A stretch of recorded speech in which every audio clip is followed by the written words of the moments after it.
इस वक्त जब पूरी दुनिया एक आलमी जंग के दहाने पर है, इस वक्त DGISPR का प्रेस कॉन्फ्रेंस निहायत अहम है। DGISPR साहब ने जो पाकिस्तान में मौजूद कुछ साजिशी अनासर हैं और इसके अलावा जो बैरूनी थ्रेट्स हैं उन पर खुलकर आज DGISPR साहब ने बात की। इन पर मुकम्मल तफसील से बात करते हैं। सबसे पहले आप लोगों से गुजारिश है कि अपने इस चैनल को सब्सक्राइब करें ताकि हमारा एक ताल्लुक बना रहे। DGISPR साहब ने पहले तो जो इंडिया और अफ़गानिस्तान का एक गठजोड़ है उसको आड़े हाथों लिया।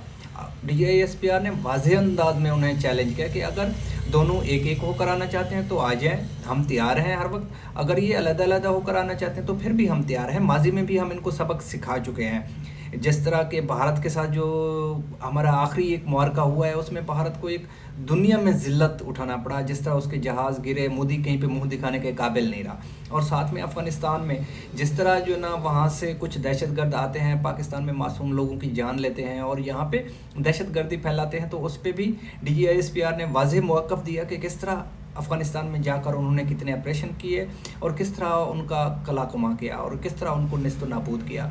और साथ में DGISPR साहब ने इंतहाई तौर पर अहम जो हमारे मुल्क के लोग हैं, जो जिन्हें हम 5th जनरेशन वारफेयर कहते हैं, सोशल मीडिया पे या फिर दूसरे जो फोरम हैं उन पर आकर वो जो ना अपने अफवाज के खिलाफ एक प्रोपागंडा करते हैं, उनको भी आड़े हाथों लिया। DGISPR साहब ने एक ट्वीट जो ईमान हाजिर मज़ारी का ट्वीट था उस पर जो ना उसने वाज़ेह मौक़िफ़ दिया DGISPR साहब ने कि इस तरह के अगर इस तरह के काम होते रहेंगे तो फिर किस तरह हम दहशतगर्दी को पाकिस्तान से ख़त्म कर सकते हैं। साथ में उन्होंने जो वज़ीर आला KP के हैं सुहेल अफरीदी साहब, उनको भी आड़े हाथों लिया। उनको भी, क्योंकि वज़ीर आला सुहेल अफरीदी ने दरमियान में एक बयान दिया था अफवाज के हवाले से, तो उसको भी उन्होंने वाज़ेह तौर पर जो ना जवाब दिया। बाकायदा सुहेल अफरीदी का वीडियो चलाया गया और फिर उसको जवाब दिया सुहेल जो ना DGISPR साहब ने।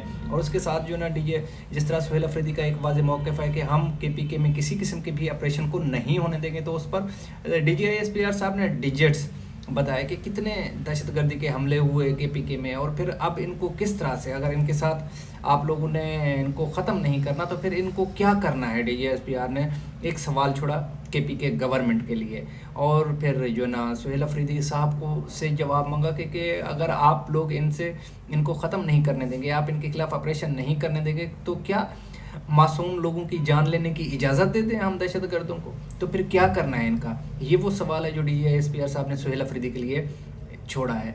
बारह देखते हैं आप दूसरी तरफ ईमान हाजिर मज़ारी और सुहेल अफरीदी की तरफ से क्या रिएक्शन या क्या रद्द अमल आता है, उसका इंतज़ार रहेगा। वो जो ही आएगा तो वो आप लोगों को अपडेट करेंगे। इससे इस वक्त तक यही तक है। इस वक्त मुझे इजाज़त दीजिए, अपने दुआओं में याद रखें। थैंक यू, अल्लाह हाफ़िज़।